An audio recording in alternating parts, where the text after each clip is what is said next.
అందరికీ నమస్కారం. ఫకీర్ 4లో మరొక సెషన్కి స్వాగతం. సెషన్ మొదలు పెట్టుకోబోయే ముందు ఆ సాయినాథుని దివ్య చరణాలకు మన మనస్సులోనే సాష్టాంగ ప్రణామం చేసుకుని స్టార్ట్ చేసుకుందాం. ఓం శ్రీ గురుభ్యో నమః. ఓం శ్రీ సమర్థ సద్గురు సాయినాథాయ నమః. ఓం సాయిరామ్. ఓం సాయిరామ్. ఓం సాయిరామ్. ప్రీవియస్ సెషన్లో మనకు బాబా ప్రశాంతత యొక్క ఇంపార్టెన్స్ని తెలియచేశారు. మనిషి మెదడులో ఎప్పుడు ఏదో ఒక ఆలోచన తిరుగుతూనే ఉంటుంది. గతంలో జరిగినవో, ఫ్యూచర్కు సంబంధించో, ఇంకేదో మరేదో, వాళ్ళేదన్నారనో, కోపాలు తాపాలు ఇవన్నీ మన బ్రెయిన్లో ఏ పని చేస్తూ ఉన్నా ఆటోమేటిక్గా ఇవన్నీ తిరుగుతూనే ఉంటాయి. బాబా అందుకే ఏం చెప్పారు, ప్రశాంతమైన మనస్సుతో విషయాలను చూస్తే, అంటే మనలోనికి మనం వెళ్ళినప్పుడు మన తలలో మబ్బులా తిరుగుతూ ఉన్న ఆలోచనలన్నీ కూడా ఆ సైలెన్స్లో కరిగిపోతాయన్నమాట.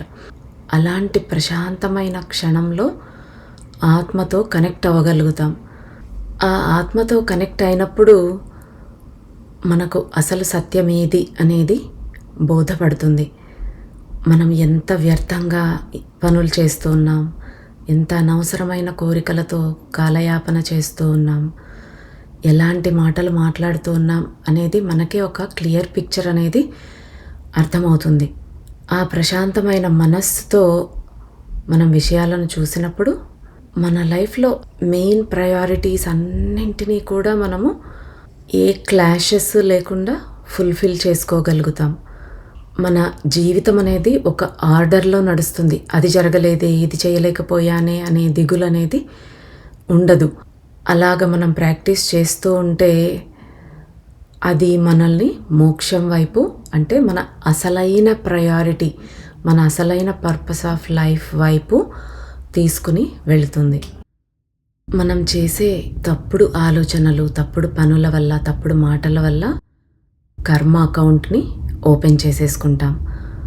కాజ్ అండ్ ఎఫెక్ట్ అనే సైకిల్ కూడా ఓపెన్ అయిపోతుంది. అంటే కర్మ వచ్చింది అంటే కారణం లేకుండా జరగదు. మనం ఏదో తప్పు చేశాం కాబట్టే మనం ఇప్పుడేదో అనుభవించడం అనేది ఆ కర్మ వల్ల జరుగుతుంది. ఆ భగవంతుడు మనకిచ్చినటువంటి ఫ్రీ విల్ని ఉపయోగించి మనం సరైన దిశగా అడుగు వేసినప్పుడు మన కర్మలోంచి మనం బయటపడటమే కాకుండా మనతో పాటు కర్మలో ముడిపడి ఉన్న వాళ్ళను కూడా బయటకు తీసుకొని రాగలుగుతాం. ప్రతిరోజు కాసేపైన ప్రశాంతమైన మనస్సుతో మన లోపలికి మనం వెళ్ళినప్పుడు మన శరీరాన్ని మనం వినగలుగుతాం, మన ఆత్మతో కనెక్ట్ అవ్వగలుగుతాం. మన ఆత్మ మనలో ఉండే భయాలని తుడిచేస్తుంది. మన ఆలోచనలన్నీ కూడా పారిపోతాయి. ఇక కాసేపు అయిన తర్వాత రుద్ర, బాబా ఇద్దరు కూడా కాటేజ్కి తిరిగి వస్తారు, టీ తాగుతారు, కాసేపు సైలెంట్గా ఉంటారు, ఏ ఆలోచన లేకుండా ఒక స్టిల్నెస్లో ఉంటారు. ఆ తర్వాత ఏం జరుగుతుందో చూద్దాం. కొద్ది రోజుల తర్వాత మళ్ళీ ఒకరోజు తెల్లవారుజామున 3 గంటల సమయంలో బాబా వచ్చి సముద్ర తీరంలో, అంటే బీచ్లో కూర్చున్నారు. దానికి ముందు వాళ్ళు ఒక నిశ్శబ్దమైన, ఒక ప్రశాంతమైన గ్రామం దర్శిస్తారు. అక్కడ కాసేపు మాట్లాడుకుంటారు. ఆ టైంలో బాబా ఒక విషయం చెప్తారు. వేదనని ఎదుర్కొంటున్నప్పుడు కూడా మీరు ప్రశాంతంగా, ఆనందంగా ఉండటానికి ప్రయత్నించాలి అని. హృదయం ఛిద్రమైపోయినప్పుడు, పరిస్థితులు మీకు వ్యతిరేకంగా ఉన్నప్పుడు ప్రశాంతంగా ఎలాగా ఉండాలి అనేది ఆలోచిస్తున్నావా అని బాబానే మళ్ళీ రుద్రని అడుగుతాడు. సో ఇప్పుడు దానికి సంబంధించి బాబా ఏమైనా మాట్లాడతారేమో అని రుద్ర ఎక్స్పెక్ట్ చేస్తూ ఉన్నాడనమాట. అప్పుడు బాబా చెప్తూ ఉన్నారు, బేటా కర్మ యొక్క పనితీరును అర్థం చేసుకునే వ్యక్తే జ్ఞాని. నేను నీకు ఇంతకు మునుపు చెప్పినట్లుగానే మీరు ఒక దేవుడు, దేవత లేదా గురువును నమ్మినప్పుడు కర్మసూత్రాలను కూడా నమ్మాలి. వేరే మార్గం లేదు. లేకపోతే మీరు అన్యాయంతో కూడిన శక్తిని ప్రార్థిస్తున్నట్టే. ఆ పరమాత్మ ఎప్పుడూ అన్యాయం చేయడు. ఆయన అత్యంత న్యాయవంతుడు. మీరు కర్మను నమ్మకపోతే ఆయనను కూడా నమ్మనట్టే. జ్ఞాని కాజ్ అండ్ ఎఫెక్ట్ అంటే కార్యకారణ సంబంధాన్ని గౌరవిస్తాడు. కర్మ నియమాలను గౌరవిస్తాడు. మీరు ఏ విత్తనాన్ని నాటితే ఆ పంటే మీ చేతికి వస్తుంది. ఈ ఫిలాసఫీ మీకు అర్థమైనప్పుడు ప్రశాంతత, మెచ్యూరిటీ అంటే పరిపక్వత, జ్ఞానం మిమ్మల్ని ఆవరిస్తాయి. కర్మను అర్థం చేసుకోవడం, దానిని జీవించటం రెండు కూడా వేరువేరు లోకాలు. కర్మ అంటే ఏంటో మనకందరికీ తెలుసు. కానీ మనలో ఎంతమంది కర్మను శాంతియుతంగా ఎదుర్కొంటున్నారు? అక్కడే ఉంది కిటుకంతా బెట. కర్మను తెలుసుకోవడం మరియు కర్మను జీవించడం అనేదే అన్నీ నిర్ణయిస్తుంది. కర్మ రోజులో లెక్కలేనన్ని సార్లు వస్తుంది. స్వేచ్ఛా సంకల్పం అంటే ప్రతి ఒక్కరికి నిర్ణయించబడిన కర్మను మనం ఎలా ఎదుర్కొంటాము అన్నది.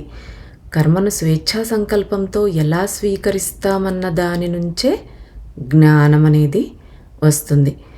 సో కర్మని సరైన విధంగా జీవించటంలోనే ఒక వ్యక్తి యొక్క మెచ్యూరిటీ ఎంత ఉంది, అతని జ్ఞాన స్థాయి ఎంత ఉంది అనేది తెలుస్తుంది.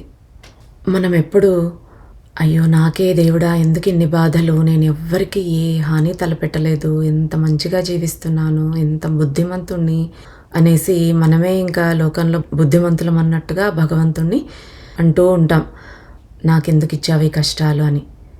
కానీ మనం తెలుసుకోవాల్సిందేంటి, మనము ఏ విత్తనాలు నాటితే ఆ పంటే కోసుకుంటాం, అంతే కదా.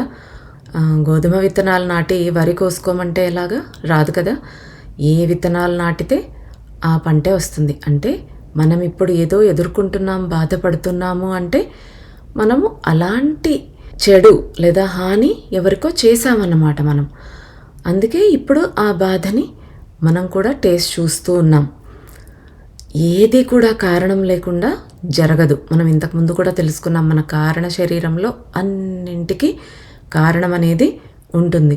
మీరు ఏం చేశారో అదే మీకు వస్తుంది. అంత చిన్న విషయం, అంత చిన్న ఫిలాసఫీ మనకు అర్థమయ్యింది అంటే మనకు జ్ఞానం వచ్చింది అన్నట్టే కాస్తైనా.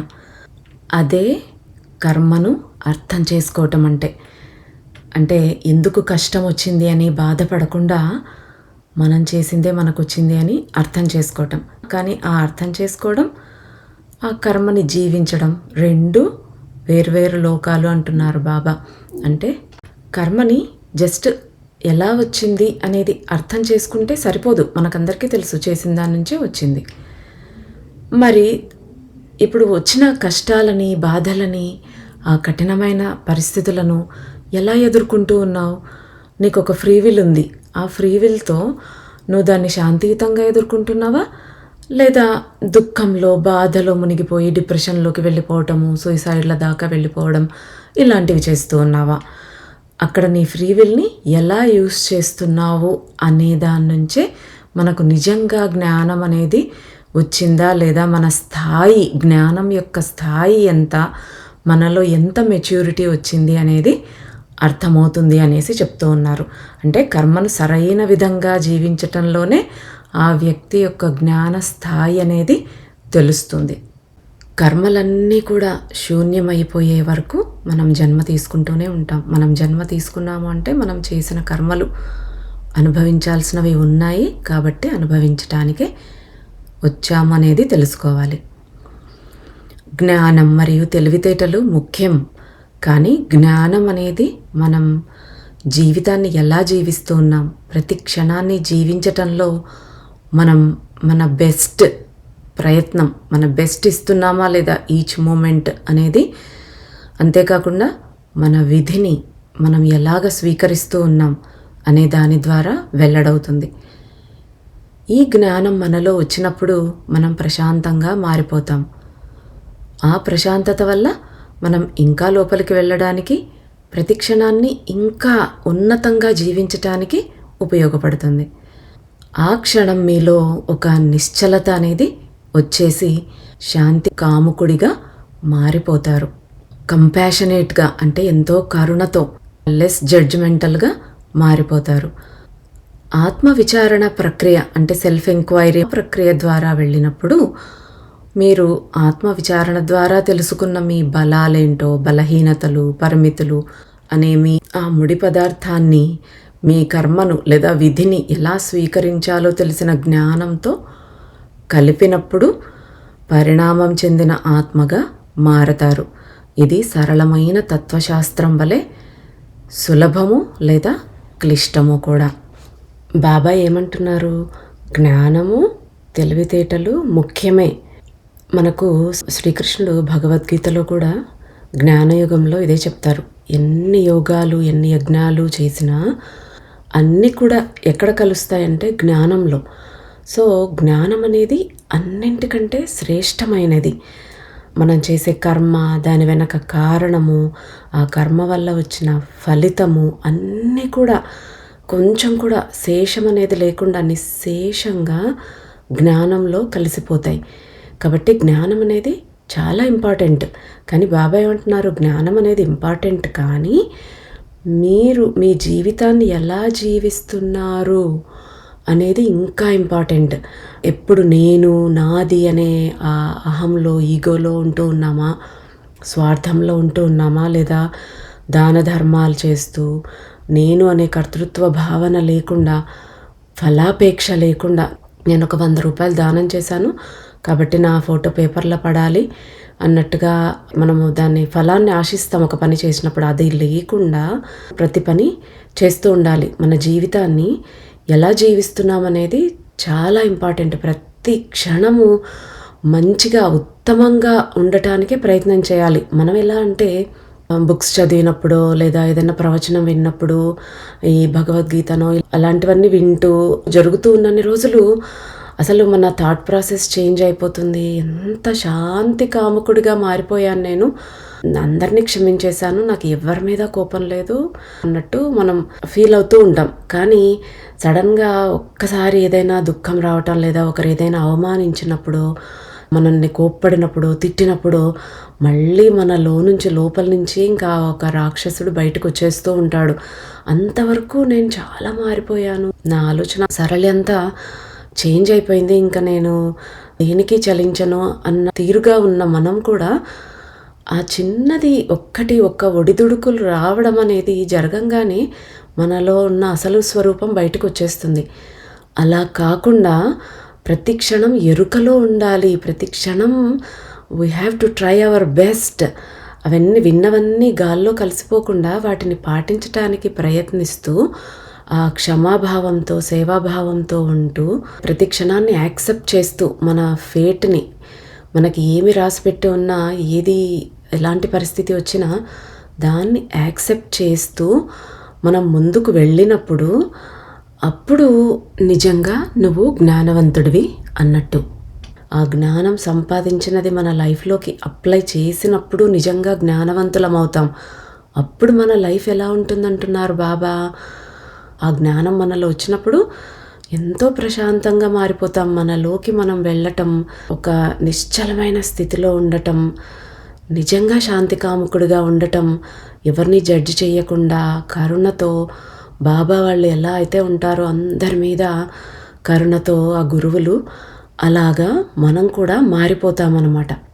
అప్పుడు ఆల్రెడీ ఆత్మవిచారణ ద్వారా తెలుసుకున్నాం మనం ఎందులో స్ట్రాంగ్ ఉన్నాం, మనం ఎందులో వీక్ ఉన్నాం, మనకి ఏ వీక్నెసెస్ ఉన్నాయి, ఎక్కడ మనం ఇంకా ఇంప్రూవ్ అవ్వాలి. ఇవన్నీ ఒక రా మెటీరియల్ అని చెప్తున్నారు.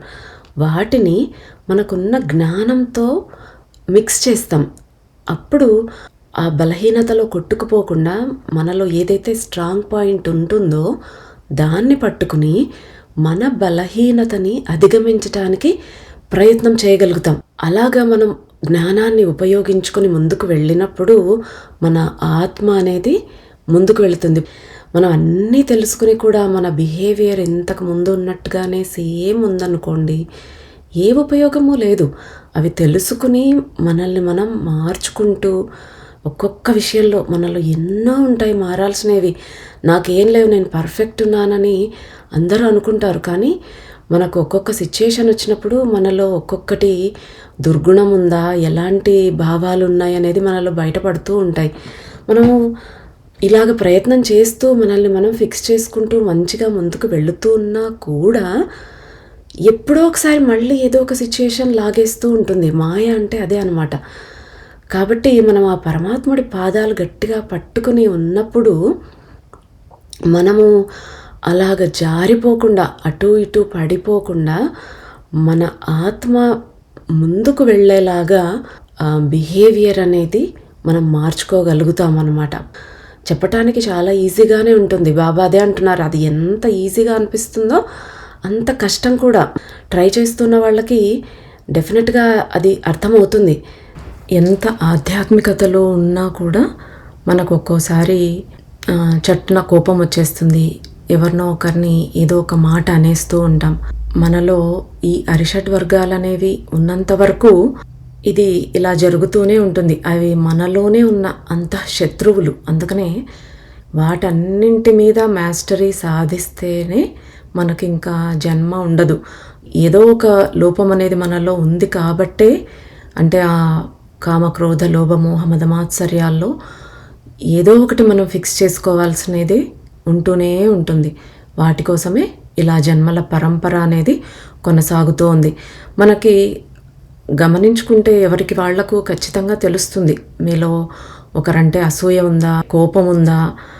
ఇప్పుడు ఒకరెవరన్నా ఫ్రెండ్ చక్కగా మంచిగా ఇల్లు కట్టుకొని కొత్త కారు కొనుక్కునో బాగుపడుతూ ఉన్నారు అంటే మీరు ఓర్చలేకపోతూ ఉన్నారా? మన లోపాలు మనకు తెలుస్తూనే ఉంటాయి. కాబట్టి అక్కడ ఒకరు బాగుపడితే సంతోషించాలి, కానీ నాకు లేదే అని అనుకోకూడదు. అదే అక్కడ మనం కంపేర్ చేసుకోకూడదు అనమాట. ఆ కర్మ వల్ల మనం కాస్త తక్కువ ధనవంతులం అయి ఉండొచ్చు. ఎదుటి వాళ్ళు చేసుకున్న పాపపుణ్యాల వల్ల వాళ్ళు ఎక్కువ ధనవంతులు అయి ఉండొచ్చు. కాబట్టి ఎవరి కర్మ వారిదే, ఎవరి జీవితం వాళ్ళదే. మనం ఎప్పుడూ కంపేర్ చేసుకోకూడదు.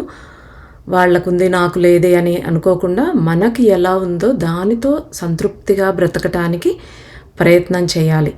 అదే మన విధిని మనం స్వీకరించడం అంటే.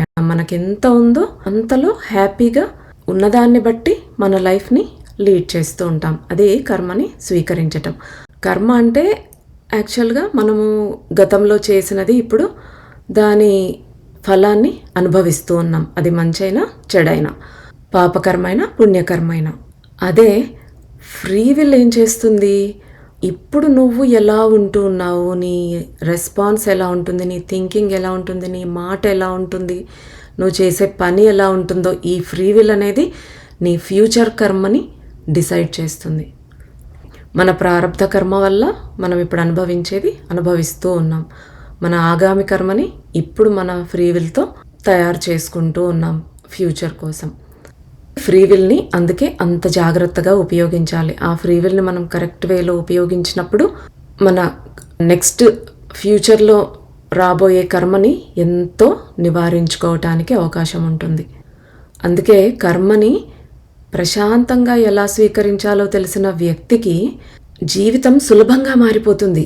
ఎందుకంటే కంపారిజన్, కష్టపడుతున్నాము అనే బాధ ఉండదు. దాన్ని యాక్సెప్ట్ చేస్తున్నాడు. అలా యాక్సెప్ట్ చెయ్యని వాళ్ళకి ఇంకా వాళ్ళు పోరాడుతూ అంగీకరించలేకపోతూ వాళ్ళ జీవితాన్ని ఇంకా కష్టతరం చేసుకుంటూ ఉంటారు.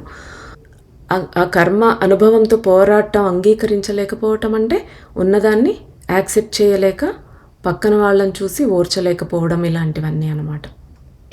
మనకు ఈ కష్టం రావటం వల్ల మనం చేసుకున్నటువంటి పాపం ఏదైతే ఉందో, కర్మ ఏదుందో అది క్లియర్ అయిపోతుంది. దీని నుంచి నేను ఇది నేర్చుకుని ముందుకు సాగుతూ ఉన్నాను. లేదా కర్మ కాకపోయినా ఆ సిచ్యుయేషన్ నుంచి ఏదో నేర్చుకునేది ఉంది అని గమనించి ఆ రకమైన దృక్పథంతో వెళ్ళినప్పుడు మనకి ఏది కష్టం అనిపించదు. అన్నీ లర్నింగే. ప్రతి క్షణం నేర్చుకుంటూ ఉన్నాం. నేర్చుకోవటానికే ఈ లోకానికి వచ్చాము అనే ఇదిలో మనం ప్రశాంతంగా ఉంటాం. ఏ దానికి చలించము. అలా యాక్సెప్ట్ చేయలేని వాళ్ళకి అన్ని కష్టాలుగానే తోస్తాయి, అన్ని ఇబ్బందులుగానే అనిపిస్తాయి. జీవితం దుర్భరంగా ఫీల్ అవుతారు. అప్పుడు రుద్ర ఏమడుగుతున్నాడు, ఒక వ్యక్తి తన విధిని ఎలా అంగీకరించడం నేర్చుకుంటాడు. బాబా చెప్తూ ఉన్నారు, ఆ అంగీకారం ఒకరి కర్మను ఎలా స్వీకరించాలో అనేది కాన్షియస్గా సబ్కాన్షియస్గా రియలైజ్ అయినప్పుడే వస్తుంది. ఎందుకంటే విధి అన్న కర్మ అన్న ఒక్కటే. నీకు కర్మను గురించి అన్నీ తెలుసు, కానీ దాన్ని నువ్వు సౌమ్యంగా యాక్సెప్ట్ చేయలేకపోతే, స్వీకరించే మనసు లేకపోతే నువ్వు ఎప్పటికీ ప్రశాంతమైన జీవితాన్ని పొందలేవు. కర్మని కాన్షియస్గా సబ్కాన్షియస్గా రియలైజ్ అవ్వడం అంటే మనం పూర్తిగా దాన్ని మనం ఓన్ చేసుకోవాలి. మనం ఎదుర్కొనే పరిస్థితులు కానీ ఏదైతే అనుభవిస్తున్నామో దాన్ని యాక్సెప్ట్ చేయాలి. జన్మ తీసుకున్నప్పుడు నా కర్మ బ్లూ ప్రింట్ని నేనే తయారు చేసుకున్నాను. నేను ఈ పరిస్థితులు ఎదుర్కోవాలి, ఈ వ్యక్తులను ఎదుర్కోవాలి, నేను ఈ లోకంలోకి వచ్చిన తర్వాత అనేది మనం ఒక బ్లూ ప్రింట్ తయారు చేసుకుంటాం కదా. ఆ బ్లూ ప్రింట్ని మనమే యాక్సెప్ట్ చేయలేక ఎదురు తిరుగుతూ బాధపడుతూ ఉంటే మనలో ఒక ఫ్రస్ట్రేషన్ అనేది ఎక్కువ అయిపోతుంది అనేసి చెప్తూ ఉన్నారు బాబా. నీ ఫేట్ అంటే ఏంటి? నువ్వు ఇప్పుడు ఎదుర్కొంటూ ఉన్న పరిస్థితులు, నువ్వు చేసుకున్న కర్మ, నీ ప్లాన్, నీ బ్లూ ప్రింట్. సో దానిని గ్రేస్ఫుల్గా యాక్సెప్ట్ చేస్తూ వెళ్ళాలి. ఒకరిని ప్రపంచం ఎంత జ్ఞానిగా భావించినా తన కర్మను శాంతిగా శరణాగతిలో ప్రశాంతంగా స్వీకరించలేకపోతే అతను ఎంత జ్ఞాని అయినా వేస్ట్. ఆ జ్ఞానానికి విలువ అనేది ఉండదు. ఈ జ్ఞానమంతా మనం తెలుసుకోవడంలో లేదు, మనం ఎలా జీవిస్తాము అనే దాంట్లోనే ఉంది. అందుకే అంటారు, wisdom is not just knowing, it's being. కర్మ అనేది మనకు ఎందుకు వస్తుంది? అది ఏం కోరుతుంది అంటే మన నుంచి వినయం, ధైర్యంతో ఆ పరిస్థితులను ఎదుర్కోవాలి. వినయంతో, బాధ్యతతో, అంగీకరిస్తూ అన్నట్టు. అంటే మనం నిజం నుండి పారిపోకుండా ఉండాలి. వచ్చిన దాన్ని యాక్సెప్ట్ చేయాలి. మళ్ళీ పాత అలవాట్లకి, ఆ ప్యాటర్న్స్కి లోబడకూడదు. మనం గమనించుకోవాలి ఏ ప్యాటర్న్స్ ఉన్నాయి మన బిహేవియర్లో. అంటే ఒకే రకమైన ప్యాటర్న్స్ రిపీట్ అవుతూ ఉంటాయి. ఇప్పుడు మనం ఒక మాట తప్పుగా మాట్లాడడం ఒక అలవాటు ఉందనుకోండి, మనము ఏ సిచ్యుయేషన్స్లో ఎక్కడెక్కడ మనం నోరు అనవసరంగా వాడుతూ ఉన్నాము, ఎక్కడ కంట్రోల్ చేసుకోవాలి, ఎక్కడ మాట జాగ్రత్తగా రావాలి అంటే మాట మాట్లాడే ముందు ఆలోచించాలి. దీనివల్ల ఒకరు బాధపడతారా?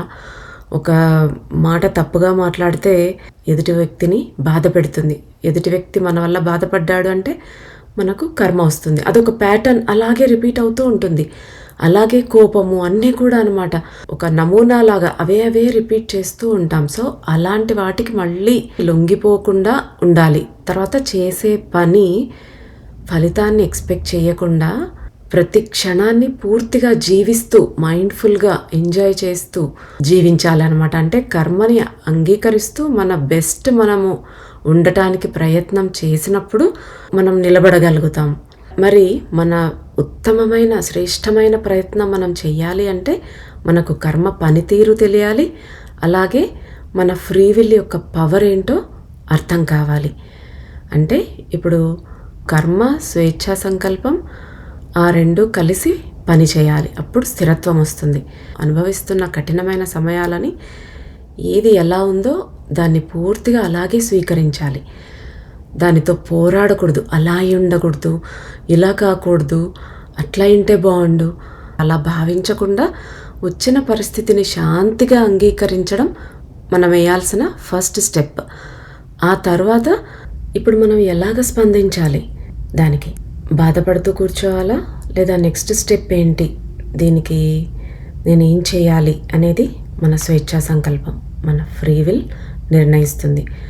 మన ఫ్రీ విల్ని ఉపయోగించి సరైన దిశగా సరైన నిర్ణయం తీసుకున్నట్టయితే అప్పుడు మన మనస్సులో ఆ స్థిరత్వం, పరిపూర్ణ నిశ్చలత్వం అనేది వస్తుంది.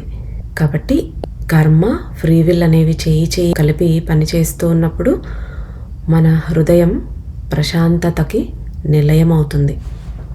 అప్పుడు రుద్ర అంటున్నాడు, బాబా ఎవరైనా నిజంగా వాళ్ళ రఫ్ టైమ్స్లో, కఠినమైన పరిస్థితుల్లో ఉన్నప్పుడు అంటే ఎలా కర్మని యాక్సెప్ట్ చేయాలి, స్థిరత్వాన్ని ఎలా పొందాలి అనేసి అడుగుతూ ఉన్నాడు.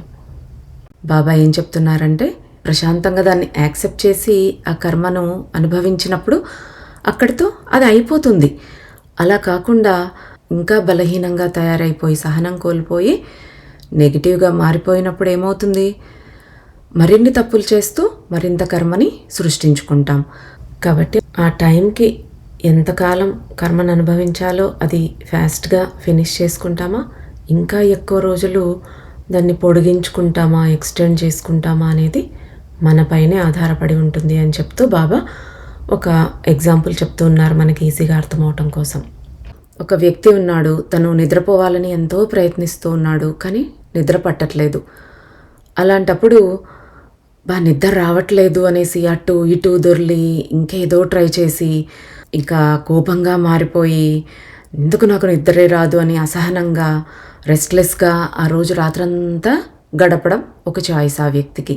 లేదా సరే నాకు నిద్ర ఎలాగూ రావట్లేదు కాబట్టి లేచి కూర్చుని ఆ సమయాన్ని ప్రార్థన చేసుకోవడమో, ధ్యానంలో గడపడమో, ఒక బుక్ చదవడమో, లైఫ్లో హ్యాపీ మూమెంట్స్ ఏవైనా ఉన్నవి గుర్తు చేసుకుని ఆ ఆలోచనలతో గడపడం కానీ, లేదా ఇష్టమైన మూవీ ఏదైనా చూడటం, అలా మనం ఆ నిద్ర లేని రాత్రిని స్పెండ్ చేయవచ్చు.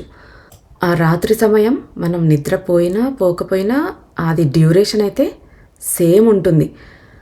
కానీ మనం దాన్ని ఎలాగా గడపడానికి ప్రయత్నిస్తున్నామనే దాన్ని బట్టి అది మనకు ఒక నెవర్ ఎండింగ్గా అనిపిస్తుందా, లేకపోతే అబ్బా ఇంతలోనే అయిపోయిందా అనేటట్టుగా అనిపిస్తుంది. ఇప్పుడు మనం ఏదైనా మనకి ఇష్టమైన పని చేస్తున్నప్పుడు మనకు తెలియకుండానే గంటలు గంటలు గడిచిపోతాయి. అదే మనకి ఇష్టం లేని పని చేస్తూ ఉన్నప్పుడు ఇంకా ఎంతసేపు అని టైం చూసుకుంటూనే ఉంటాం, ఇంకా గడవట్లేదేంటి అని. అలాగే ఇక్కడ కూడా నిద్ర పట్టనప్పుడు దాన్ని మీ ఇష్టమైన పనులు ఏవైనా చేసుకుంటూ గడిపినప్పుడు మీకు అది అంత లాంగ్ నైట్ లాగా అనిపించదు.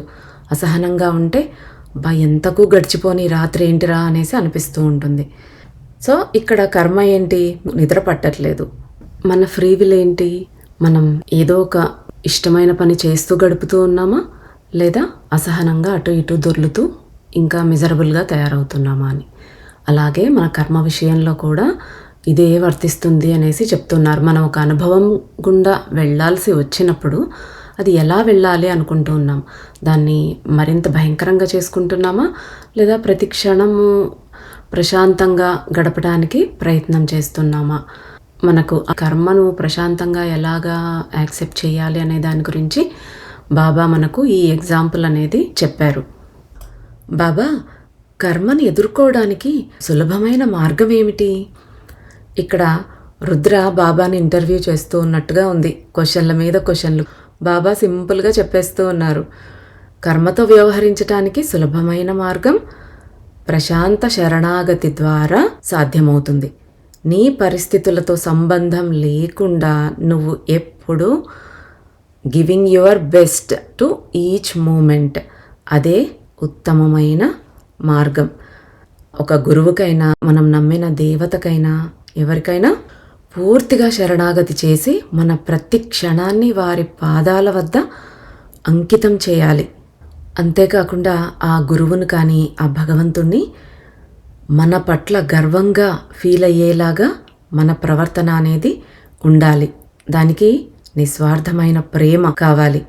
మన కర్మ శుద్ధీకరణ అంటే ఒక కర్మను అనుభవిస్తున్నాము అంటే మనము ప్యూరిఫై అవుతూ ఉన్నాం, మన కర్మని శుద్ధీకరించుకుంటూ ఉన్నాం అక్కడ అనేసి మనము గుర్తుపెట్టుకోవాలి. తర్వాత మనకి ఏది అవసరము, మనకి ఏది అవసరం లేదు, మనం ఇది అనుభవించగలమా లేదా అనేది ఆ గురువుకు చక్కగా తెలుసు.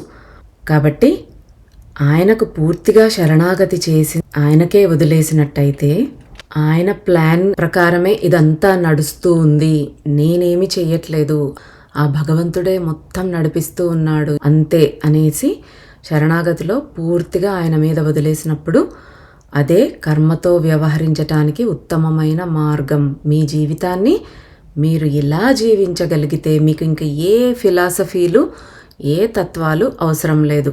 ఏ ధ్యానం అవసరం లేదు, ప్రార్థన అవసరం లేదు, నైవేద్యాలు ఏవి అవసరం లేదు. ఎందుకంటే మీ జీవితమే ఒక తత్వంగా, ఒక ప్రార్థనగా, ఒక నైవేద్యంగా మీరు ఆయన పాదాల వద్ద సమర్పించేశారు.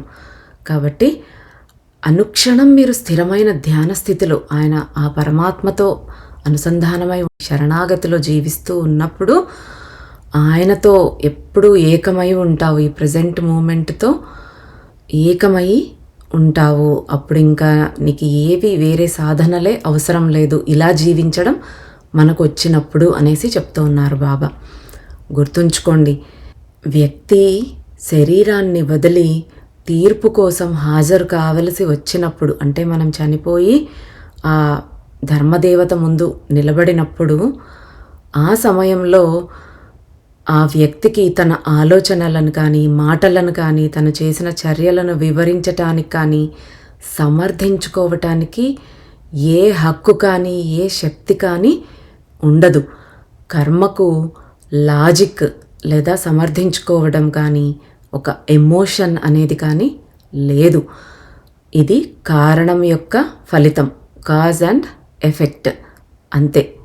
మీ ఆలోచనలు, మాటలు, మీ కార్యాలను సమర్థించుకోవటానికి మీకు అంతకు మించి ఏ అధికారము లేదు.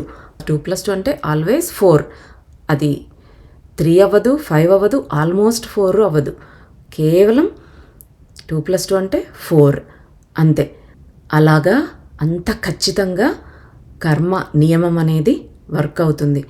మీ దేవత, మీ గురువు మీకు ప్రాతినిధ్యం వహిస్తారు. మీ పూర్వీకులు అంటే మన యాన్సెస్టర్స్ కూడా మనకు ప్రాతినిధ్యం వహిస్తారంటే మన తరపున వాళ్ళు ఉంటారు. ఎప్పుడు మనము వారికి పూర్తిగా శరణాగతి చేసినప్పుడు.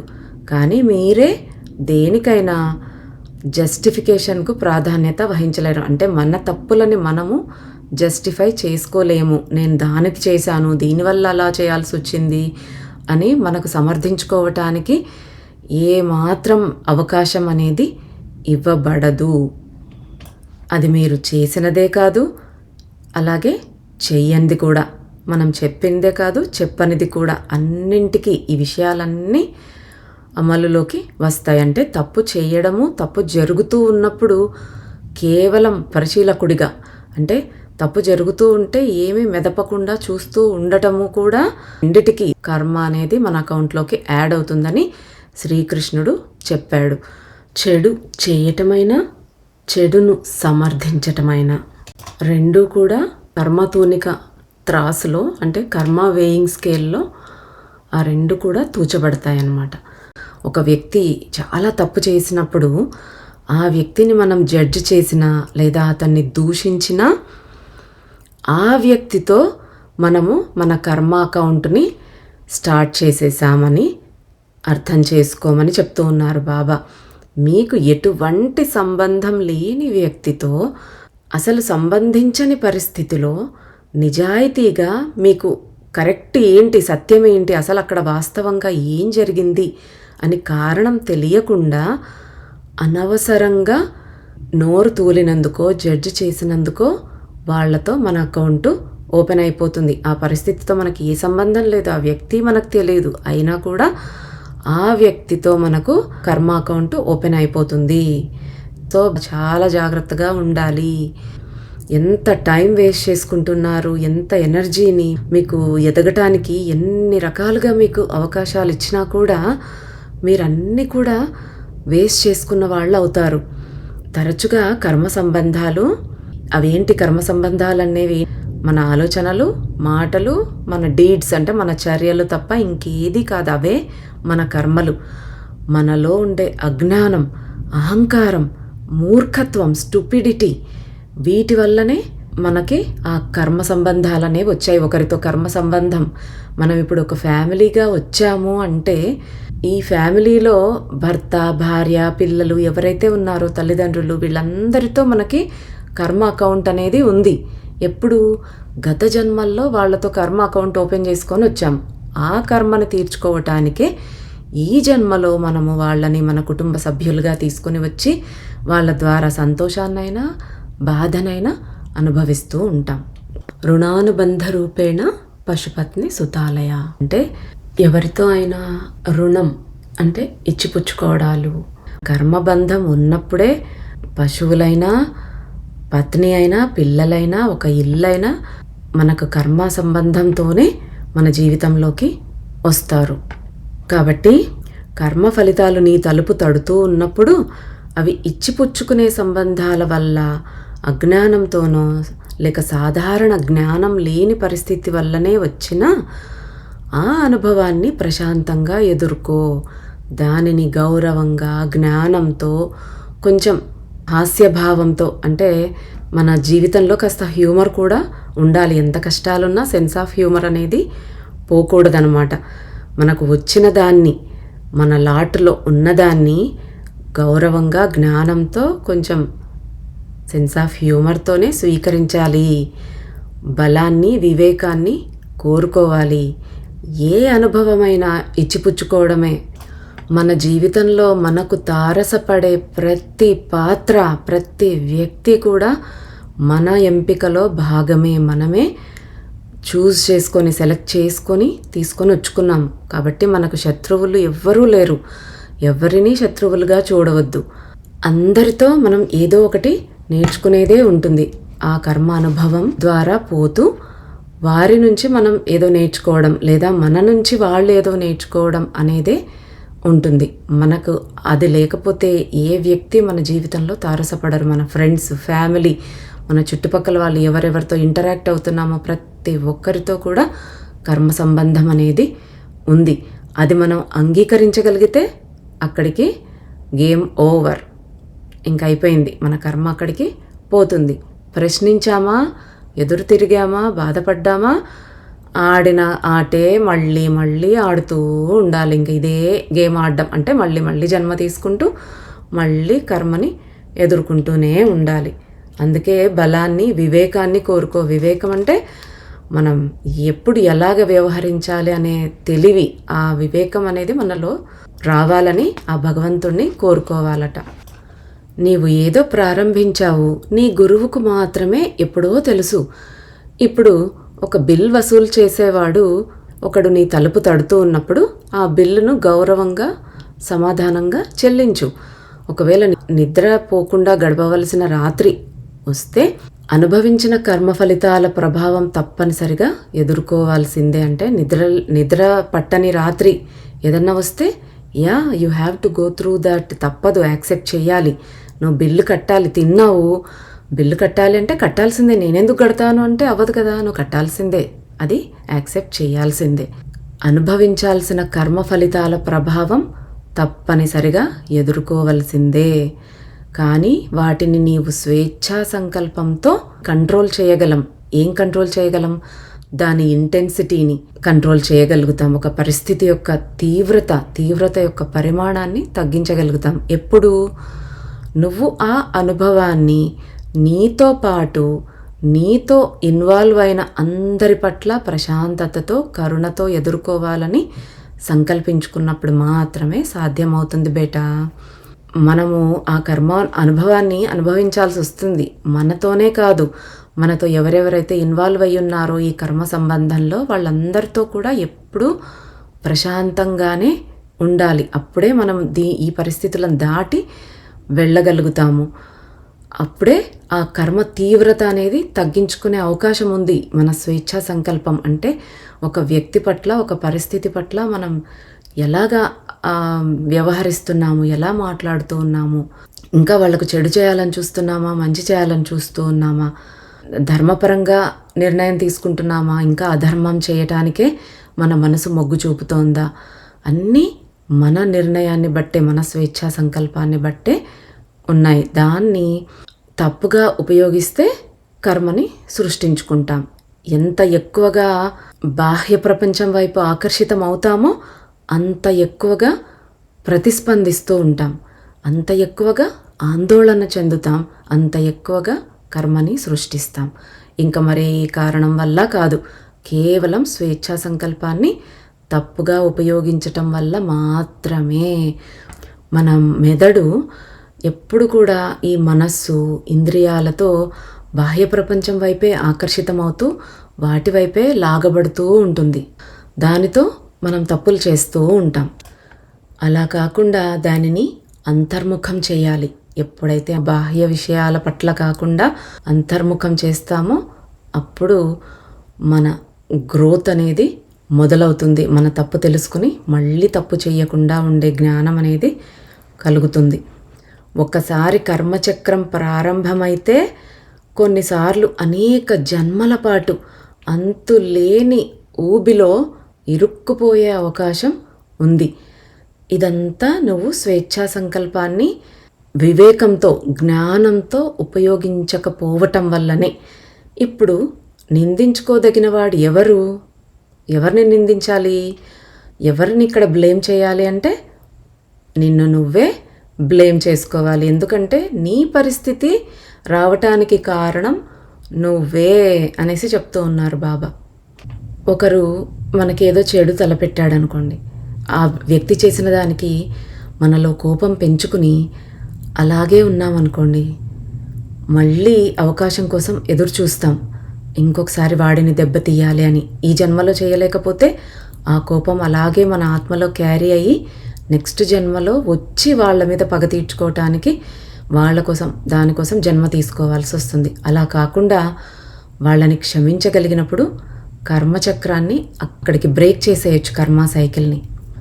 అలా కాకుండా అలాగే కంటిన్యూ అవుతూ పోతే కొన్ని జన్మలు ఇంకా అలాగే జన్మలు తీసుకుంటూ ఉంటాం. ఈ ఊబిలోకి చిక్కుకుపోతూ ఉంటాం. అందుకే మనం అన్నీ చెప్తూ ఉంటాం, ప్రేమ, క్షమ ఇవన్నీ అలవర్చుకోవాలని. వాటి ద్వారా ఎన్నో కర్మల నుంచి బయటపడవచ్చు. అది అంత సులభమా బాబా అని అడిగావు కదా.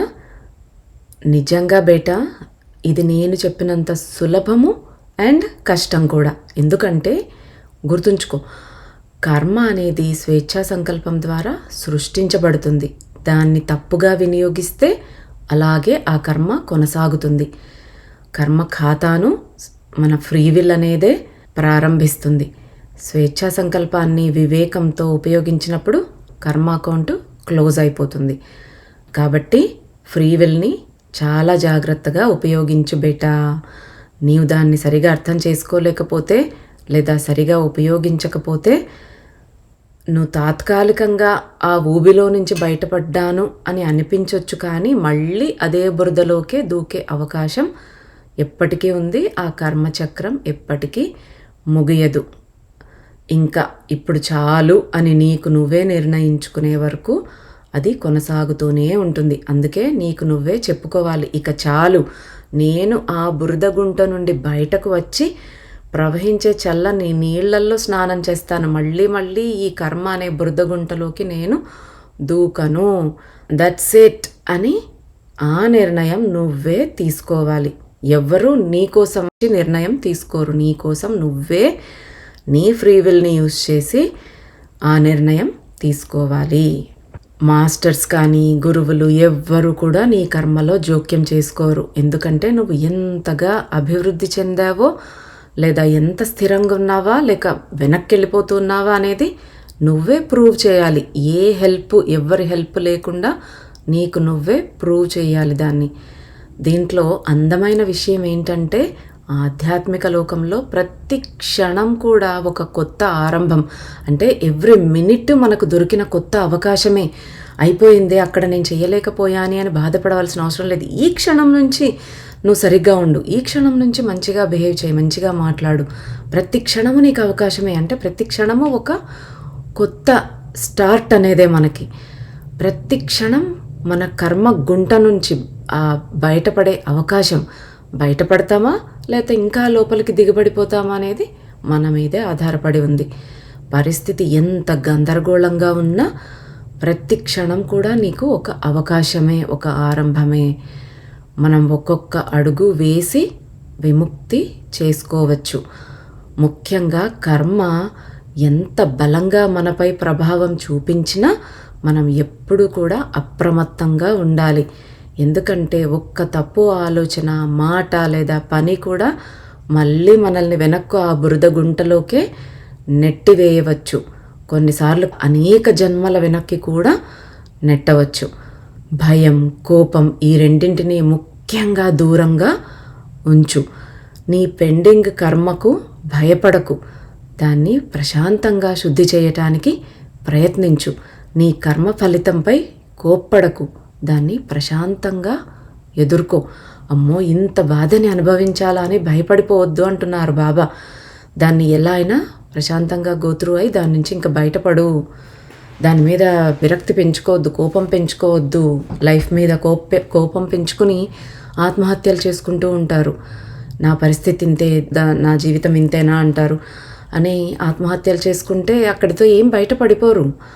మళ్ళీ కర్మను క్లియర్ చేసుకోవటానికి ఒక జన్మ రావాలంటే ఎన్నెన్ని సంవత్సరాలు వెయిట్ చేయాలో కూడా వాళ్ళకు తెలియదు. ఆ క్షణంలో ఆత్మహత్య చేసుకుంటే ఇంకా తర్వాత ఆ ఆత్మ ఎంతో బాధపడుతుందట, ఎంత తొందరపడ్డాను అని. కానీ అవకాశం చేతిలో నుంచి జారిపోతుంది. బాబా, ఈ విషయంలో నిన్ను ఏం బాధిస్తోంది అనేసి రుద్ర అడిగాడు. అప్పుడు బాబా చెప్తూ ఉన్నారు, మనలో చాలామందికి కర్మ గురించి తెలుసు, కర్మ ఫలితాల గురించి తెలుసు, మరణానంతర జీవితం గురించి తెలుసు, పునర్జన్మ గురించి తెలుసు. ఈ శరీరాన్ని వదిలినప్పుడు మన కర్మ తప్ప ఇంకా వేరే ఏది తీసుకువెళ్ళలేము అని తెలుసు. అన్నీ తెలిసినప్పటికీ ఆ జ్ఞానాన్ని జీవితంలో మాత్రం అమలు చేయం. మనం దాన్ని జీవితంలో పాటించం. అన్నీ తెలుసు. మూవీస్ చూస్తాము, బుక్స్ చదువుతాము, క్లాసులు వింటాము, ఎన్నో ప్రవచనాలు వింటాము, అన్నీ చదువుతాము, అన్నీ చేస్తాము, అన్నీ తెలుసు. తప్పు చేస్తే ఇలా కర్మ ఉంటుంది, మళ్ళీ ఏంటి చనిపోయినాక ఎలా ఉంటుంది జీవితము, మళ్ళీ పుట్టి ఎలా అనుభవించాలి, ఎన్ని తెలిసినా మనం ఏం చేస్తూ ఉన్నాము, మళ్ళీ తప్పులు చేస్తూనే ఉన్నాం. అన్నీ తెలిసినా కూడా ఆ విషయమే నన్ను బాధ పెడుతోంది అనేసి చెప్తూ ఉన్నారు బాబా. మానవజాతి ఇప్పటికీ జీవితాన్ని నియంత్రించే ఏ నియమము లేదు. మమ్మల్ని కంట్రోల్ చేసే, మా లైఫ్ని కంట్రోల్ చేసే ఒక రూల్ అనేది ఏమీ లేదు అన్నట్టుగా ప్రవర్తిస్తూ ఉన్నారు మీరు. కానీ ఒకే ఒక్క జీవితం ప్రజలు కర్మ నియమాలను, పునర్జన్మను విశ్వసించి ఇంకా చీకటి కోరికలు, తప్పు ఆలోచనలు, మాటలు, తప్పుడు పనులతో నిండిన జీవితాన్ని ఎలా జీవిస్తూ ఉన్నారో అనేది నన్ను ఎల్లప్పుడూ బాధ పెడుతుంది. ఇది సాధారణ బుద్ధి, తార్కికత, న్యాయబద్ధతకి అంటే లాజిక్కి, బుద్ధికి, న్యాయానికి అన్నింటికీ విరుద్ధంగా ఉంది. మనకి ఏ రూలు లేదు, మనం ఏదైనా చేసేయచ్చు అనే అజ్ఞానంతో మళ్ళీ తప్పుడు మాటలే మాట్లాడుతూ ఉంటాం, తప్పుడు ఆలోచనలే చేస్తూ ఉంటాం. మనల్ని అసలు కంట్రోల్ చేయడానికి ఎవ్వరూ లేరు, ఇంకా మనమే కింగులు అన్నట్టుగా కాలరెగరేసుకొని తిరుగుతూ కర్మని పెంచుకుంటూ ఉంటాం. ఇలాగ మనం జీవిస్తున్న మన ఈ జీవితాన్ని చూసి బాబా ఎంతో బాధపడుతూ ఉన్నారు. ఎందుకు వీళ్ళు ఇలా ఉంటారు, ఎన్ని చెప్పినా వినరు అని. చూడండి, గురువులు ఎంత బాధపడతారో మన కోసం. ఎందుకు మానవ జాతిలో ఎక్కువ మంది ఇప్పటికీ కర్మ చట్టం లేదు అన్నట్టుగా, పునర్జన్మ లేదు అన్నట్టుగా జీవిస్తున్నారు? మరణ సమయంలో మన ఖ్యాతి, ధనం, అధికారాన్ని మరో లోకానికి తీసుకెళ్ళగలమని వారు ఎలా అనుకుంటున్నారు? ఎందుకు ప్రజలు ఇప్పటికీ కర్మ, మరణాంతర జీవితం, పునర్జన్మ ఇవన్నీ కేవలం పురాణాలు లేదా కల్పనలే అని నమ్ముతూ జీవిస్తూ ఉన్నారు? ఇదే విషయమైతే ప్రతిరోజు పరమలోకాన్నే ఆశ్చర్యపరుస్తోంది. పునర్జన్మలు, వీటి గురించి చెప్పినవన్నీ కూడా ఇవి నిజం కాదు, మళ్ళీ జన్మ లేదు, ఇవన్నీ పొక్కిటి పురాణాలు, అన్నీ తప్పు అనేసి ఎంతోమంది ప్రబుద్ధులు యూట్యూబ్ ఛానల్స్ పెట్టుకుని మరీ చెప్తూ ఉంటారు. మీరు మీ ఇష్టం వచ్చినట్టు హ్యాపీగా జీవించవచ్చు, ఏ కర్మ లేదు, జన్మ లేదు, ఏదీ లేదు అని. మరి ఇలాంటి వాళ్ళని చూస్తే మాకు ఆ పైన లోకాల్లో ఆ బాబా వాళ్ళందరూ ఆశ్చర్యపోతూ ఉంటారంటే అసలు ఏంటి వీళ్ళ మైండ్ పనిచేస్తుందా లేదా అన్నట్టు. ఇదే నన్ను తీవ్రంగా విచారపరుస్తుంది. ఎవడైనా అసలు నమ్మని వాడు ఉన్నాడు అనుకోండి, మళ్ళీ జన్మ లేదు, పుట్టేదేం లేదు అనే మూఢత్వంలో బతుకుతూ ఉన్నాడు.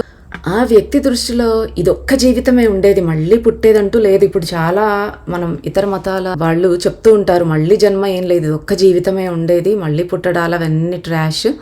మన బాడీ ఎంతవరకు ఉందో అంతవరకే మన అనుభవాలు. బాడీ వదిలేస్తామంటే అయిపోయింది అంతే.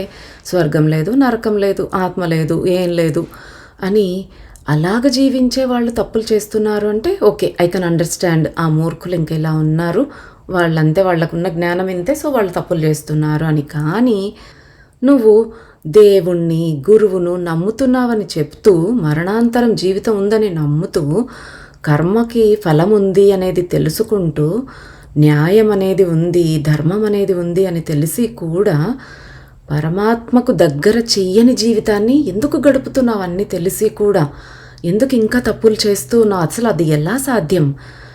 ప్రతి క్షణం నీ జీవితం నిన్ను ఆ పరమ సత్యానికి, ఆ ఒక్కటైన ఆ పరమతత్వానికి దగ్గర చెయ్యాలని, నీ ఆలోచనలు, మాటలు, కర్మలు ఆ దిశగా నడవాలని నువ్వు ప్రయత్నించాలి. అదే నిజమైన విశ్వాసం. నీ గురువు, దేవుడు నిన్ను చూసి సంతోషించాలి, గర్వపడాలి. కానీ నేను అర్థం చేసుకోలేంది ఇదే. నీవు ప్రార్థన చేసి ఆ తర్వాత నీచంగా, స్వార్థపూరితంగా ఎలా ప్రవర్తించగలవు? మంత్రాలు జపించి ఆ తర్వాత వాళ్ళ మీద అపవాదులు వేస్తూ, దూషణ చేస్తూ ఎలా జీవించగలవు? నువ్వు ధ్యానం చేసి ఇతరుల జీవితాల్లో కలహం, గందరగోళం, నరకం ఎలా సృష్టించగలవు? అదే నాకు అర్థం కావటం లేదు. మనము నిజ జీవితంలోనే కాదు, మూవీస్లో కూడా చూస్తూ ఉంటాం. ఒకవైపు దేవుడికి దండం పెడుతూ ఉంటారు, ఇంకోవైపు నరికేస్తూ ఉంటారు, ఇతరులని బాధ పెడుతూ ఉంటారు. మనం కూడా అందరూ అలాగే మన జీవితాలు గమనించుకోవాలి. నువ్వు నిజంగా భగవంతుణ్ణి నమ్ముతున్నావు, కర్మను నమ్ముతున్నావు అంటే నీ ఆలోచనల్లో, నువ్వు చేసే పనుల్లో, నువ్వు మాట్లాడే మాటల్లో అది ప్రతిబింబించాలి. అంటే మనం చేసే పనుల్లో కనపడాలి. ఓకే, ఈ ఎఫెక్ట్లన్నీ ఉన్నాయి, మనకు సైడ్ ఎఫెక్ట్లు మళ్ళీ. కాబట్టి మనం జాగ్రత్తగా ఉండాలి, మంచిగా ఉండాలి అనే మంచితనం అనేది మనలో ప్రతిబింబించాలి. నీవు కష్టాలను, నీ కర్మ ఫలితాలను ఈ జన్మలో కానీ ఇంకో జన్మలో కానీ అనుభవించి తీరవలసిందే. కానీ కనీసం నీవు హిపోక్రసీతో జీవితాన్ని గడపట్లేదు. హిపోక్రసీ, ఇప్పుడు నీతులు చెప్తూ అలా చేయాలి, ఇలా ఉండాలి అని నీట్గా నీతులు చెప్తూ చేసే పనులన్నీ తప్పుడు పనులే అయితే, అంటే పైకి ఒక రకంగా కనపడుతూ లోపల ఒక రకంగా ఉండే జీవితాన్ని అట్లీస్ట్ గడపకుండా నీ నిజస్వరూపం ఎలా ఉందో దానికి తగ్గట్టుగానే నువ్వు ఉన్నావు అనేసి రుద్రాతో అంటున్నారు బాబా. నువ్వు దేవుడిని, కర్మను నమ్మకపోతే నీ జీవితం కూడా ఆ నమ్మకాన్నే ప్రతిబింబిస్తుంది, అంతే. కానీ నువ్వు దేవుడిని నమ్ముతున్నావని చెబుతూ నమ్మని వ్యక్తిలా ప్రవర్తించటం అది సరికాదు బేటా. ఒక్క క్షణం కూడా వారి నామాన్ని జపించి ఆ తరువాత ఆ నామాన్ని ఎప్పుడూ నేను అసలు వినలేదు అన్నట్టుగా జీవించడం చాలా తప్పు. మనందరికీ తెలుసు, ఏదో ఒక రోజు శరీరాన్ని వదలాల్సిందే. మన కర్మలు, మన పనులు తప్ప మనం ఏది తీసుకుని వెళ్ళలేం. కారణ ఫలిత న్యాయం అంటే law of cause and effect అనేది ఒకటి ఉంది అనేది మనందరికీ తెలుసు. అయితేనే ప్రజల జీవితాలని ఒక్కసారి చూడు. వారిలో ఎక్కువ మందికి తమ చిన్న బాహ్య జీవితానికంటే బయట ఏమీ తెలియదు అని నువ్వే గమనిస్తావు. ఇదే భయంకరమైన విషయం. ఎందుకంటే ఒక వ్యక్తి ఆధ్యాత్మికత గురించి తెలుసుకుని కూడా తన విశ్వాసాలకు పూర్తిగా విరుద్ధంగా జీవిస్తే అప్పుడు మిగతా వారు దాని నుంచి ఏం నేర్చుకుంటారు? ఎవరు ఆ మార్గంలో నడుస్తారు? ఆ వ్యక్తికి కూడా ఏమైనా ఆశ అనేది ఉంటుందా? నువ్వు అనుకుంటున్నావా పాపి పుణ్యాత్ముడు ఇద్దరూ ఒకే త్రాసులోనే కొలవబడతారని? కాదు బేటా. ప్రతి ఒక్కరూ తాము ఎవరో దాని ప్రకారమే తీర్పు పొందుతారు. ఒక సన్యాసి లేదా సద్గురువు పడిపోతే ఆ పతనం మరింత లోతుగా, మరింత బాధాకరంగా ఉంటుంది. అతనికి ఎదురయ్యే నరకం కూడా మరింత భయంకరంగా ఉంటుంది. ఏ పాపి ఎప్పుడు ఏమీ తెలుసుకోని వాడికి ఎదుర్కొనే నరకంతో పోలిస్తే తెలిసి అర్థం చేసుకొని కూడా తప్పు చేసుకున్న వారికి ఎదురయ్యే నరకం అనేక రెట్లు భయంకరంగా ఉంటుంది. మనం ఎంత ఎక్కువగా తెలుసుకుంటే ఆ పడిపోవడం అంత ఎక్కువ తీవ్రంగా ఉంటుంది. ఎందుకంటే తెలిసి అర్థం చేసుకుని కూడా తప్పు చేస్తున్నావు అంటే దానికి క్షమాపణ, న్యాయ సహాయం అనేది ఉండదు. ఇప్పుడు మనం జాగ్రత్తగా వినాల్సినది, గుర్తుపెట్టుకోవాల్సినది చెప్తున్నారు బాబా. అసలు ఏ దాని గురించి తెలియని వ్యక్తి తప్పు చేస్తే అతనికి వచ్చే పాపం కంటే ఏది తప్పో, ఏది ఒప్పో, ఏది న్యాయమో, ఏది ధర్మమో అన్నీ తెలుసుకుని భగవంతుణ్ణి పూజిస్తూ ఒకవైపు ధ్యానాలు చేస్తూ ఇంకోవైపు తప్పులు చేసేవాళ్ళు ఇంకా దారుణంగా ఇంకా పాతాళానికి పడిపోతారు. అన్నీ తెలుసుకొని తప్పు చేసినట్టయితే పనిష్మెంట్ ఇంకా చాలా సివియర్గా ఉంటుంది. నీకు ఒక విషయం తెలిసింది అంటే దానికి తగ్గట్టుగా మన ప్రవర్తన మారాలి. మారలేదు అంటే ఇంకా అధపాతాళానికి దిగబడిపోతాం. తెలియకుండా చేసిన తప్పు కంటే తెలిసి చేసిన తప్పుకు ఇంకా ఎక్కువ శిక్ష అనేది ఉంటుంది అనేసి చెప్తూ ఉన్నారు బాబా. అందుకే నేను చెప్తూ ఉన్నాను, కర్మ ఆ ఆడే మైదానాన్ని నిర్ణయిస్తుంది. స్వేచ్ఛా సంకల్పం మనం ఆడే విధానాన్ని నిర్ణయిస్తుంది. అంటే ఒక ప్లే గ్రౌండ్ అంటే మన జన్మ, మనం ఎక్కడ జన్మ తీసుకున్నాము ఏంటి అనేది, ఎవరితో ఉన్నామనేది. ఆ ప్లే గ్రౌండ్లో మనం ఆడే ఆట ఏంటి అంటే ఫ్రీ విల్తో మనం తీసుకునే నిర్ణయాలు, మనం చేసే పనులు అనేది చెప్తూ ఉన్నారు బాబా. జీవితంలో మరియు జీవితం ముగిసిపోయినాక మరణానంతరంలో మనకు తెలియనిది మనకు తెలిసినది గౌరవించే విధానం. అంటే మన ఫ్రీ విల్ని మనం సరిగా యూజ్ చేసుకోలేకపోతున్నాము అంటే something is wrong with us, చూపించుకోవాల్సిందే ఇంకా డాక్టర్కి అన్నట్టు చెప్తూ ఉన్నారు బాబా. అపవాదులు దూషణ వేయడం తప్పు, కానీ నువ్వు అలానే చేస్తున్నావు అంటే ఏంటి మీనింగ్? ఎవరినీ జడ్జి చేయకూడదని చెబుతూ నువ్వు మాత్రం అందరినీ జడ్జి చేస్తూ ఉంటే నిన్ను ఏమనాలి? ప్రార్థన చేయటం, ధ్యానం చేయటం, ఆధ్యాత్మికత గురించి జ్ఞానం అన్నీ బాగున్నాయి, మాటలు చెప్తూ ఉన్నావు, కానీ దానికి తగ్గట్టుగా నువ్వు నడుచుకోకపోతే అసలు ఏంటి అంటే నువ్వు నీ సంకల్పం చాలా వీక్గా ఉంది, నువ్వు ఒక హిపోక్రిట్వి అనేసి చెప్తూ ఉన్నారు. కాబట్టి నీ చర్యలు సక్రమంగా ఉండాలి. నువ్వు ఒక మార్గంలో ఉన్నావంటే ఆ మార్గంలో గౌరవంగా నడుచుకో, ఆ మార్గానికి గౌరవం ఇవ్వు. నువ్వు మరీ స్పిరిచువల్ కాకపోయినా స్పిరిచువాలిటీని కావాల్సినప్పుడు యూజ్ చేసుకుంటూ అవసరం లేనప్పుడు లేదు నేను అసలు ఆధ్యాత్మికతలో లేను అన్నట్టు నడుచుకోకూడదు. స్పిరిచువాలిటీని మన అవసరానికి ఇష్టం వచ్చినట్టుగా వాడుకోకూడదు అనేసి చెప్తూ ఉన్నారు. పూర్తిగా దారి తప్పిన వ్యక్తి కనీసం కాస్త బెటర్, వాడి నిజస్వరూపాన్ని వాడేదో చూపిస్తున్నాడు, ఆల్రెడీ వాడు దారి తప్పాడు అని. అందులో హిపోక్రసీ ఏమీ లేదు. కానీ నీతులు చెప్తూ తప్పులు చేస్తే నువ్వు మేకవన్నె పులివి అనేసి చెప్తూ ఉన్నారు బాబా. జీవితం కష్టము, మేమేమో బలహీనము అని చెప్తున్నాడు రుద్ర. అంటే బేటా, కర్మ కిచెన్లో వండిన వంటకాలు అన్నీ టేస్టీగా ఉంటాయి అనుకుంటున్నావా? అంటే నువ్వు దాన్ని యాక్సెప్ట్ చేయొద్దు, తినొద్దు, నాలుగు కోసేసుకో అని కాదు. నిజమైన అత్యుత్తమమైన వంట ఎలా చేయాలో తెలుసుకోవటానికి ప్రయత్నిస్తూనే ఉండాలి. కర్మ కిచెన్లో మనకి అన్ని రకాలు ఉంటాయి. రుచి బాగా ఉండేవి ఉంటాయి, రుచి అస్సలు లేనివి ఉంటాయి. కాబట్టి యాక్సెప్ట్ చేస్తూ పోవాలి. ఇంకా బెటర్ అవ్వటానికి, ఇంకా బెటర్గా కర్మ కిచెన్లో కుక్ చేయటానికి ట్రై చేస్తూ ఉండాలి. నీకు తెలియకపోవచ్చు, ఒక అద్భుతమైన ఆహారం నీకు ఒక్క స్పూన్ దూరంలో ఉండొచ్చు. అంటే నీకు ఇంకా ఆ రోజుతో కర్మ తీరిపోతూ ఉండొచ్చు. అందుకే టెస్టింగ్ పీరియడ్ అనేది చాలా హార్ష్గా ఉండొచ్చు ఒక టైంలో. అంటే ఇంక అక్కడికి అయిపోతుంది, అది ఎండ్ అయిపోతుంది. కానీ మనకు తెలియక అది తట్టుకోలేక మనం రివర్స్ అవ్వటమో తప్పు చేయడమో చేస్తూ ఉంటాం. కానీ ఆ ఒక్క రోజులో మనకు ఆ కర్మ అయిపోయి మంచి రోజు స్టార్ట్ అయ్యేది ఉంటుండొచ్చు. మనం అది ఎప్పటికీ తెలుసుకోలేం, ఫ్యూచర్ తెలియదు కాబట్టి మనకు. ఒక ఉద్రిక్తమైన అగ్ని మీద మరింత అగ్నితో దాడి చేయటం వల్ల ఆ అగ్నిని ఆపలేరు. కేవలం కర్మ అనే అగ్ని శాంతితో, ఫ్రీ విల్తో మాత్రమే ఆర్పబడుతుంది. కర్మ అనే అగ్ని దేంతో ఆర్పబడుతుంది? శాంతి, పీస్, ప్రశాంతతతో, ఫ్రీ విల్తో మాత్రమే ఆర్పబడుతుంది. అంతేకాని కోపంతోనో నీ నెగిటివ్ బిహేవియర్తో కాదు. ఇంత ఈజీ ఫిలాసఫీని అర్థం చేసుకోలేకపోతే జీవితం ఎప్పుడూ కష్టంగా, భారంగానే ఉంటుంది. మానవ జాతి ఎల్లప్పుడూ బలహీనంగా అనిపిస్తుంది. నిజానికి మానవ జాతి ఎంతో ప్రత్యేకమైనది. భూమిపైన ఏకైక జాతి ఇది. స్వచ్ఛందంగా అభివృద్ధి చెంది దైవత్వాన్ని పొందగలిగే జాతి. అంతే కదా, ఒక పశువుకి ఎంతసేపు కూర్చోబెట్టి వేదం చెప్పినా దానికి ఏమైనా అర్థమవుతుందా? జ్ఞానం లేదు. మనిషికొక్కటే జ్ఞానం అనేది ఇచ్చాడు ఆ భగవంతుడు.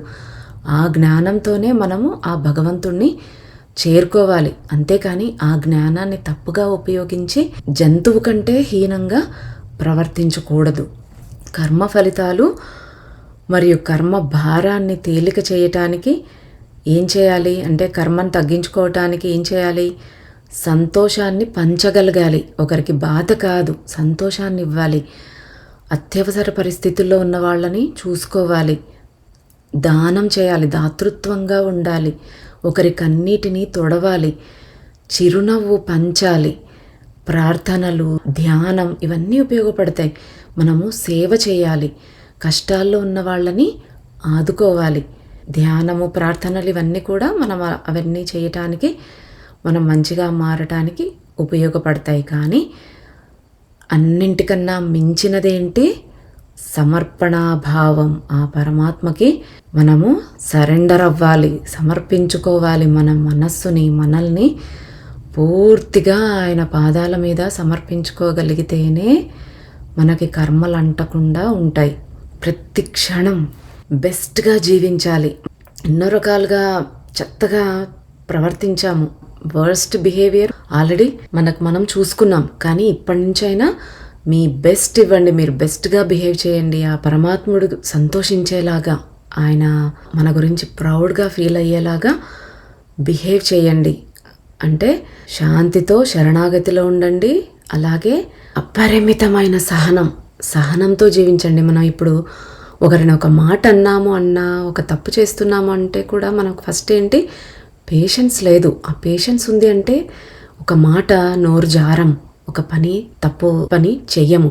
కాస్త సహనాన్ని వహించగలిగితే. అందుకే బాబా ఎప్పుడు కూడా శ్రద్ధ సబూరి, శ్రద్ధ సహనం అనేది మనకు ఉండాలి అని వారు ఎప్పుడు చెప్తారు. ఎక్కడ వెళ్ళినా బాబా దగ్గర ఆ శ్రద్ధ సబూరి అనేసి రాసుంటుంది.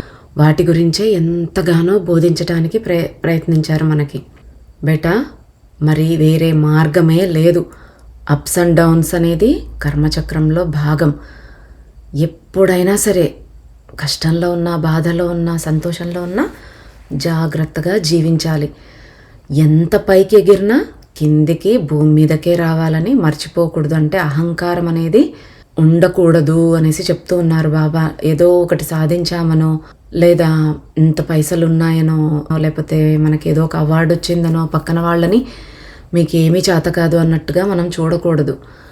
మనం ఎంత రెక్కల పైకి ఎగిరినా మళ్ళీ కిందకు దిగాల్సిందే అని చెప్తూ ఉన్నారు. మీరు కింద అంటే బయట ఉన్నప్పుడు భూమాత మీ తల్లి, ఆమె మిమ్మల్ని ప్రేమిస్తుంది. మీరు ఆమెకు అనుమతిస్తే ఆమె తన వెచ్చని కౌగిలిలో మిమ్మల్ని రక్షిస్తుందని ఎప్పుడూ మర్చిపోకండి అనేసి చెప్పిన తర్వాత బాబా, రుద్ర ఇద్దరు కూడా లేచి బీచ్లో కాసేపు వాక్ చేశారనమాట. అప్పటికి తెల్లవారుజామున 4:30 గంటలు, 3:30 ఆ టైంలో స్టార్ట్ చేశారు బాబా చెప్పటం. 4:30 అయింది. ఇంకా కొన్ని పక్షులు వారి తలలపై ఎగిరాయి. ఇద్దరు కాటేజీకి తిరిగి వచ్చారు. బాబా ప్రార్థించటానికి కూర్చున్నారు. రుద్రకు కొంతసేపు నిద్రపోమని సూచించారు. రుద్ర బాబా పాదాల పక్కన పడుకుని క్షణంలో నిద్రపోయాడు. కానీ బాబా మాత్రం ఎప్పుడూ ప్రార్థనలోనే ఉంటారు.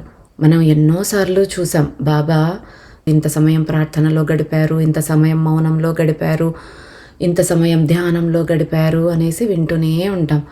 ఆ బాబాను చూసినా, ఏ అవధూతని, ఏ మహాత్ముడిని చూసినా వాళ్ళు ఒక గాఢమైన ధ్యాన స్థితి. వాళ్ళు కళ్ళు మూసుకోక్కర్లేదు, కళ్ళు తెరిచి ఉన్నా కూడా ఒక స్థిరమైన స్థితిలోనే ఉంటారు. ఆ పరమేశ్వరుణ్ణి చూసిన, విష్ణుమూర్తిని చూసిన ప్రశాంతంగా తమలో తాము రమిస్తూ ఉంటారు. ఆ స్థితి మనం పొందాలి అని వాళ్ళు మనకి సూచిస్తూ ఉన్నారు. మనం కూడా వారి స్థితికి చేరాలి. ఆయనలో నుంచే వచ్చాం కదా, అంటే మనం ఆయన కంటే ఏమీ తక్కువ కాదు. కానీ మనలో దైవత్వం అంతా మరి ఎక్కడికి పోయింది అంటే, మన ఫ్రీవిల్తో మనం చేసే పనుల వల్ల, మనం మాట్లాడే మాటల వల్ల, మన చెత్త ఆలోచనల వల్ల ఆ దైవత్వాన్ని కోల్పోయి మనుషులుగా మిగిలిపోయాం. కానీ ఆ దైవత్వాన్ని పొందాలి అంటే మనం కూడా దైవం ఎలా ప్రవర్తిస్తుందో అలాగా సహనంతో, శాంతితో బ్రతకగలగాలి. దాన్నే మనకు బాబా ఇక్కడ మనకు సూచించటానికి ప్రయత్నం చేస్తూ ఉన్నారు. మనం ఆ బాటలోనే వారు చెప్పినట్టే నడుద్దాం. బాబా చెప్పినట్టుగా ప్రతి క్షణము మనకు ఒక ఆరంభమే. ప్రతి క్షణం మనకు ఛాన్స్ ఉంది. ఓకే, ఒకటి వేస్ట్ చేశానని బాధపడక్కరే లేదు. నెక్స్ట్ మినిట్ నువ్వు ఏ మాట మాట్లాడాలన్నా నీకు నీ ఫ్రీ విల్ని సరిగా ఉపయోగించుకోవటానికి నీకు అవకాశం ఉంది. గతంలో తెలియక తప్పులు చేశాం, అజ్ఞానంతో చేశాం. ఇప్పుడు జ్ఞానాన్ని ఇస్తున్నారు బాబా. ఇకనైనా మనము మంచిగా ప్రవర్తించాలి, మంచిగా ఉండాలి, మనల్ని మనం ఉన్నతంగా మార్చుకోవాలి. ఉన్నతమైన ప్రవర్తనతోనే ఉండాలి. ఉన్నతమైన ఆ స్థితి అంటే మనం ఎప్పుడూ ప్రేమతో, సేవాభావంతో, కృతజ్ఞతతో ఉండటం, శాంతితో ఉండటం, సహనంతో ఉండటం, ఇవన్నీ కూడా దైవ లక్షణాలు. మనం కూడా వాటిని అనుసరిస్తూ మనల్ని మనం మార్చుకుంటూ రావాలి. ఎంతసేపు మన ఈగో సాటిస్ఫై అవ్వాలనే ప్రయత్నిస్తూ ఉంటాం. ఆ ఈగోని కాసేపు పక్కన పడేసి ఆ బాబాకు కనెక్ట్ అవ్వడానికి ప్రయత్నం చేద్దాం. ఆ ఈగోని పూర్తిగా మనలో నుంచి నిర్మూలించేద్దాం. ఆ భగవంతుడి కన్నా తోపేమీ కాదు మనమేమి. ఏమీ లేని విస్తరాకు ఎగిరెగిరి పడుతుంది, అన్నీ ఉన్న విస్తరాకు అణిగిమణిగి ఉంటుంది అంటారు కదా. అలాగా అన్ని మంచి లక్షణాలు ఉంటే అణిగిమణిగి మంచిగా ఉంటారు. ఏమీ లేని వాళ్ళే ఊరికే మళ్ళా ఎగిరెగిరి పడుతూ ఉంటారు. సో మనల్ని మనం గమనించుకుని మన లక్షణాలని మంచిగా మార్చుకుంటూ ఆ భగవంతుడికి, ఆ బాబాకు దగ్గర అవుదాం.